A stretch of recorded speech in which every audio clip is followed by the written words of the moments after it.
कहानी गोल्ड के सभी श्रोताओं को मेरा प्यार भरा नमस्कार। आइए दोस्तों सुनते हैं डॉक्टर गरिमा संजय दुबे जी की लिखी कहानी ऋणम कृत्वा। दोस्तों, डॉक्टर गरिमा संजय दुबे जी समकालीन हिंदी साहित्य की एक संवेदनशील और सशक्त लेखिका हैं। उनकी भाषा सहज, प्रभावपूर्ण और भावनात्मक रूप से प्रभावी है, जो पाठक को भीतर तक छू जाती है। तो आइए सुनते हैं। सुबह सुबह फोन की घंटी घनघना गई।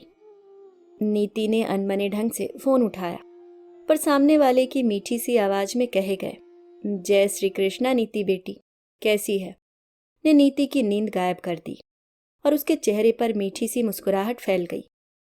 वह बोली, जय श्री कृष्णा बुआ, आप बताइए कैसी हैं। हम तो ठीक हैं, तुम हमेशा हमें बुलाती रहती थी ना, तो हम आ रहे हैं, बुआ बोली। कब? नीति खुशी से उछल पड़ी। जल्दी बताइए, मैं आपको लेने पहुंच जाऊंगी। कल ही, बुआ ने भी उत्साहित होकर कहा। वाह बुआ, जल्दी जल्दी आओ, अब मुझसे इंतजार नहीं हो रहा। कब कल हो और कब मैं आपसे मिलूं, नीति बोली। अच्छा अच्छा, जय श्री कृष्णा, कल मिलते हैं, बुआ ने कहकर फोन रख दिया। अब नीति को नींद कहाँ, वह उठी और सीधे किचन में जाकर चाय बनाने लगी। चाय बनाते बनाते सारे पुराने वाकये आंखों के सामने तैरने लगे। एक हादसे में अपने माँ बाप गंवाने के बाद यही बुआ तो थी जिन्होंने उसे पाला पोसा, पढ़ाया लिखाया। उसे तो अपने माता पिता याद ही नहीं। कम पढ़ी लिखी आंगनवाड़ी कार्यकर्ता विधवा बुआ ने कभी माँ बाप की कमी महसूस नहीं होने दी। फिर उनके ही देवर के लड़के को नीति भा गई और नीति बेटी से बहू बन उसी परिवार में आ गई। गांव का मेहनती लड़का, शहर में पढ़ा लिखा आनंद एक मल्टीनेशनल कंपनी में प्रोजेक्ट मैनेजर हो गया था। नीति भी उसके साथ शहर आ गई अपने देवर को लेकर। अरे भाई, आज चाय मिलेगी कि नहीं, आनंद की आवाज से नीति वापस वर्तमान में लौटी और चाय का कप आनंद को पकड़ाते हुए बोली, बुआ जी आ रही हैं कल। आनंद और चंदन दोनों उछल पड़े। वाह, काकी आ रही हैं, फिर तो मजा आ जाएगा। हमारी शादी को 3 साल हो गए हैं, अब तक नहीं आई हैं। चलो अच्छा ही है, माँ पिताजी भी आ जाते तो और मजा आता। तभी चंदन बोला, भैया किसी एक परिवार का तो वहां रहना जरूरी है। आनंद ने हुंकार दिया और कहा, घर में देख लो, सब सामान है ना। व्रती हैं, उनकी पसंद की सारी चीजें ना हो तो आज चली जाना चंदन के साथ, ठीक है। कहकर सब अपने नित्य कर्म में लग गए और फिर आनंद नाश्ता कर ऑफिस चले गए और चंदन और नीति भी थोड़ा काम निपटाकर मार्केट। अगले दिन सुबह 10 बजे गाड़ी पर लेने नीति और चंदन पहुंचे। बुआ जी को देखते ही दोनों ने दौड़कर उन्हें प्रणाम किया और उनसे लिपट गए। बुआ जी की आंखें भर आई, आंचल से आंसू पोंछते हुए बोली, लोग तीर्थ जाते हैं, मुझे तो अपने बच्चों से मिलकर ही तीर्थ दर्शन का फल मिल जाता है। नीति ने भी अपनी आंखें पोंछी और वे सब घर की तरफ चले। बुआ जी सोच रही थी, जाने नई नई गृहस्थी है, पता नहीं सामान पर्याप्त होगा कि नहीं, घर में कितने लोगों की जगह होगी। फिर मन में सोचा, वह तो जमीन पर ही पतला बिछौना बिछा सो रहेंगी, किसी को परेशान नहीं करेंगी। अब नई गृहस्थी में सब थोड़े ही होता है। लेकिन जब घर पहुंची तो हैरान रह गईं। घर तो सारे साजो सामान से भरा पड़ा था। हैरानी हुई कि नौकरी को 2-3 साल ही हुए हैं और इतना साजो सामान। उस समय तो कुछ नहीं बोली। रात को दोनों भाई एक कमरे में सो गए और नीति ने बुआ के साथ दूसरा कमरा शेयर किया। रात को हम गप्पे मारेंगे, रात को बुआ से रहा नहीं गया तो बोली, नीति एक बात पूछूं। हाँ बुआ जी, पूछो ना। नीति बोली, तुम्हारी कोई लॉटरी वॉटरी लगी है या आनंद ने कहीं बेईमानी तो शुरू नहीं कर दी? बुआ ने गहरी दृष्टि से देखते हुए कहा। नीति ने आश्चर्य से पूछा, ऐसा क्यों पूछ रही हो बुआ? वो 2-3 साल की नौकरी में ही मैंने सुना तुमने यह घर, गाड़ी और घर में सब साजो सामान खरीद लिया है। मेरा मन घबरा रहा है, आनंद ने कहीं कोई गलत राह तो नहीं पकड़ ली? वह चिंतित स्वर में बोली। नीति हंसती हुई बोली, आपका भतीजा है बुआ, कोई गलत काम कैसे कर सकता है? हाँ, पर आजकल हमें एक अलादीन का चिराग हाथ लग गया है, जिससे जब जो मांगो वह मिल जाता है और तुरंत कीमत भी अदा नहीं करनी पड़ती। हैं? बुआ ने आश्चर्य से मुंह पर हाथ रखकर कहा। ऐसा कैसे हो सकता है पगली? नीति ने बुआ का हाथ हाथ में लेते हुए कहा। बुआ, आजकल हर चीज किश्तों में मिल जाती है। थोड़ा पैसा दो और बाकी पैसा धीरे धीरे चुका दो। चीज भी अपनी और कोई टेंशन भी नहीं। बुआ ने कहा, मतलब उधार? हाँ और क्या, नीति ने सहजता से उत्तर दिया। पर बेटा, वह कुछ बोलने ही जा रही थी कि नीति की आंखों में नींद देखकर चुप रह गई। सोई तो आंखों में नींद नहीं थी। चार्वाक दर्शन याद आ गया। ऋणम कृत्वा घृतम पीबेत। लेकिन वो जिस पीढ़ी और समाज से आती थी, वहां तो उधार बड़ा बुरा माना जाता था। उनके पिताजी कहते थे, 1 रुपया उधार लो और 2.5 लौटाओ। और हमेशा तनाव में रहो कि लौटाना है, और इज्जत कम हो सो अलग। पहले तो हारी बीमारी ब्याह शादी के लिए उधार लेते थे, पर आजकल तो हर जगह उधार देने लेने की होड़ सी लगी है। हम तो नौकरी पूरे होने पर मकान गाड़ी का सोचते थे, पर अब देखो नौकरी शुरू हुई नहीं कि सब चाहिए। चलो पैसा हो और खरीद लो तो कोई बात नहीं, पर उधार, ये तो ठीक नहीं है। सोचते सोचते उन्हें नींद आ गई। सुबह उठकर अपनी दिनचर्या से फारिग हो बालकनी में बैठी थीं कि नीति, आनंद और चंदन भी वहां आ गए। बुआ, आज शाम को आपको मॉल दिखाने ले चलेंगे।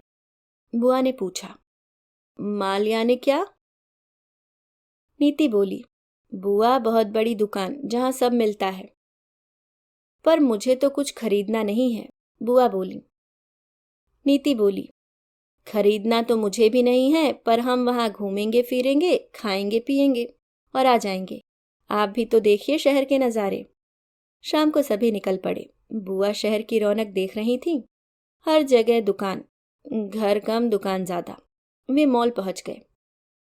देखा बड़ा सा खुला बाजार, हर चीज खूबसूरती से सजाई गई, जो बरबस आपको अपनी तरफ खींचती है और खरीदने को ललचाती सी। उन्हें तो कुछ खरीदना नहीं था, उनकी जरूरतें ही कम थी। नीति ने बहुत सा सामान खरीद लिया। घूम फिर कर खाना खाकर वे लौट पड़े। रास्ते में बुआ ने पूछा, घर पर तो तुम कह रही थी तुम्हें कुछ भी नहीं खरीदना है, फिर इतना सामान? नीति बोली, अब बुआ, इतनी सुंदर सुंदर नई नई चीजें दिखती हैं कि लेने का मन हो ही जाता है, सो खरीद ली। बुआ ने एक गहरी नजर से उसे देखा, पर बोली कुछ नहीं।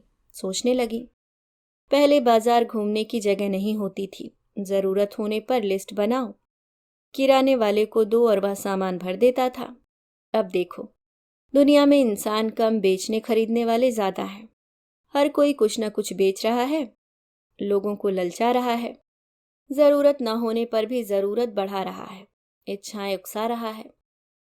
जरूरत और इच्छा के बीच कितना बड़ा बाजार खड़ा है, और इंसान जाल में फंसता जा रहा है। जरूरत न होने पर भी खरीद लो, उधार ले लो पर ले लो, खरीदो बेचो बस। उफ, वे अचानक थका सा महसूस करने लगी। खैर घर आ गया, वे सब सोने चले गए, पर उनकी आंखों में नींद नहीं थी। तभी नीति और आनंद की धीरे धीरे बात करने की आवाज आने लगी। देखो नीति, अभी मेरी गाड़ी से काम चल रहा है ना, फिर तुम नई गाड़ी की जिद कर रही हो। मकान, गाड़ी, घर के साजो सामान की किश्तें अभी चल ही रही हैं, और अब नई गाड़ी, 2 व्हीलर भी 60,000 से कम के नहीं आते। आनंद कह रहा था। नीति बोली, तो क्या हुआ, एक किश्त तो हम दे ही सकते हैं। कार तुम ले जाते हो, बाइक चंदन ले जाता है, मुझे कहीं जाना हो तो दुगने पैसे देकर रिक्शा से जाना पड़ता है। एक बार गाड़ी ले लो तो अपनी मर्जी के मालिक। जीवन बीमा की किश्तें भी जाती हैं महीने के आखिरी में, कुछ बचता ही नहीं है, आनंद ने कहा। नीति बोली, अरे सब मैनेज हो जाएगा, भगवान की कृपा से इतनी अच्छी नौकरी है, कब तक इच्छाओं को मारें। ओके ओके, वह बोला, देखता हूं। नीति चहक उठी। थैंक यू, चलो अब मैं सोने जा रही हूं। बुआ ने सर पर हाथ रखते हुए कहा, इतनी तनख्वाह फिर भी कुछ बचता नहीं, अजब लोग हैं। नीति को आता देख वहीं बैठ गई। नीति बड़ी खुश नजर आ रही थी। बुआ 2-4 दिन बाद मैं आपको अपनी गाड़ी पर घुमाने ले जाऊंगी। बुआ ने कहा, वही अलादीन का चिराग गाड़ी लाकर देगा ना? उसने अपनी बाहें बुआ के गले में डाली। हाँ, और क्या? बुआ ने उसके सर पर हाथ फेरते हुए कहा, पर बेटे इतना उधार ठीक नहीं। अरे बुआ तुम चिंता मत करो, आजकल सब यही करते हैं, वह बोली। बुआ ने कुछ नहीं कहा। नीति की नई गाड़ी आ गई। बुआ को लेकर रोज कभी यहाँ कभी वहां घुमाने ले जाती और ढेरों सामान के साथ लौटती। बुआ कई बार टोकती भी, इतना तो सामान है खाने पीने का, सामान भरा पड़ा है, खत्म हो जाए तब ले लेना। अरे नहीं बुआ, आए हैं तो ले लेते हैं। बुआ देखती, अलमारियां भर भर कर कपड़े हैं, पर जब बाहर जाओ तो शिकायत में क्या पहनूं। ढेर मैचिंग गहने, मेकअप का सामान, घड़ियां, चप्पलें, पर्स। पर जब बाजार जाओ ललचाता बाजार, नई डिजाइन के साथ फिर तैयार, और नीति जैसे लोग हर नई चीज नए ब्रांड के पीछे खींचे चले जाने वाले। नई नई समृद्धि की रेलमपेल, इच्छाओं की गुलामी और बाजार का प्रताप देख बुआ सहम जाती। सोचती बुरे तरीके से तो वह भी नहीं रही, पर अब तो कुछ और ही तौर तरीके हैं। फिर वही हुआ जो नहीं होना चाहिए था। आनंद का घर लौटते समय भयानक एक्सीडेंट हुआ। बुआ तो बदहवास हो गई। आनंद आईसीयू में था। डॉक्टर अपनी पूरी कोशिश कर रहे थे। नीति को जब सच्चाई का ज्ञान हुआ तो उसके पैरों तले जमीन खिसक गई। करंट अकाउंट में सिर्फ 50,000 रुपए थे, जो पहले दिन ही खत्म हो गए। सारा पैसा किश्तों में अटका पड़ा था। घर गाड़ी किश्तों पर थे, बेचने का प्रश्न ही नहीं था। घर खरीदने की जल्दी थी, सो अपने सोने के गहने भी गोल्ड लोन के लिए दे रखे थे। उसने आनंद के कुछ दोस्तों से बात की, पर वे भी कहाँ से देते। वे भी तो उन्हीं की तरह उधार की कश्ती पर सवार थे। थोड़े बहुत से क्या होना था। नीति को कुछ समझ नहीं आ रहा था। आज उसे लग रहा था कि इन सब के पीछे वह ही दोषी है। बचपन बहुत अभाव में बीता, और जब शहर आकर देखा तो शहर की चमक दमक उसके सर चढ़कर बोलने लगी। फिर आनंद और उन दोनों का मध्यम वर्गीय मन अचानक मिली समृद्धि से बौरा गया, और वे अपना हर सपना इंस्टेंट कॉफी की तरह पूरा करने लगे। ऐसा कुछ होगा सोचा भी नहीं था, इसलिए परिवार भी आगे नहीं बढ़ाया था। सोचा क्या जल्दी है, पहले सब सुविधा जुटा लें, फिर आगे की सोचेंगे। परेशान नीति इधर उधर घूम रही थी।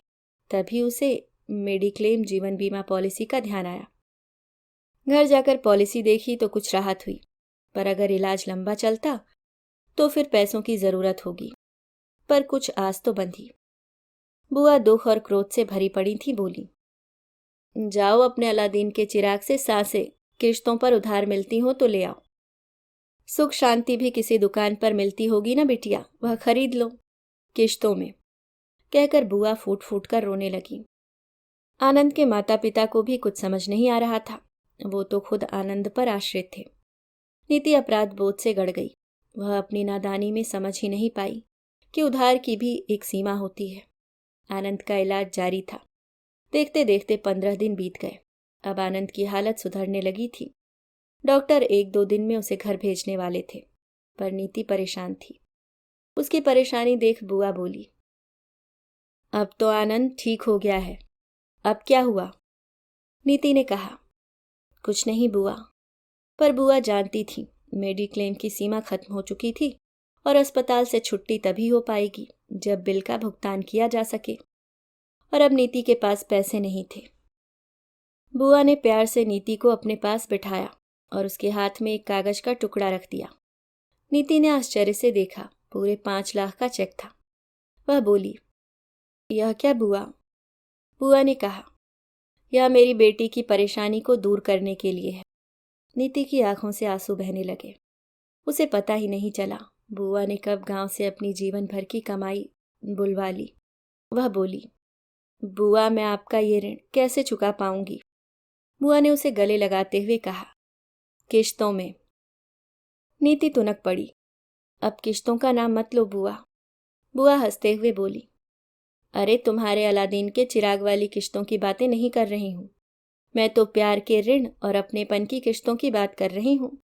सारे उधार बुरे हैं, पर प्रेम का उधार तो खूब लो और उसकी खूब किश्तें चुकाओ, मैं नहीं रोकूंगी। ये उधार तो सबको धनवान बना देता है। प्रेम का ऋण लो और घी पियो, ऋणम कृत्वा घृतम पिबेत। है कि नहीं आनंद? और सभी खिलखिला उठे। अभी आप सुन रहे थे समकालीन लेखिका डॉक्टर गरिमा संजय दुबे जी की लिखी कहानी ऋणम कृत्वा। उम्मीद करती हूँ दोस्तों कहानी पसंद आई होगी। अगर आप चैनल पे नए हैं तो सब्सक्राइब करना ना भूलें। मिलती हूँ किसी और नई कहानी के साथ, तब तक के लिए मुस्कुराते रहिए। धन्यवाद।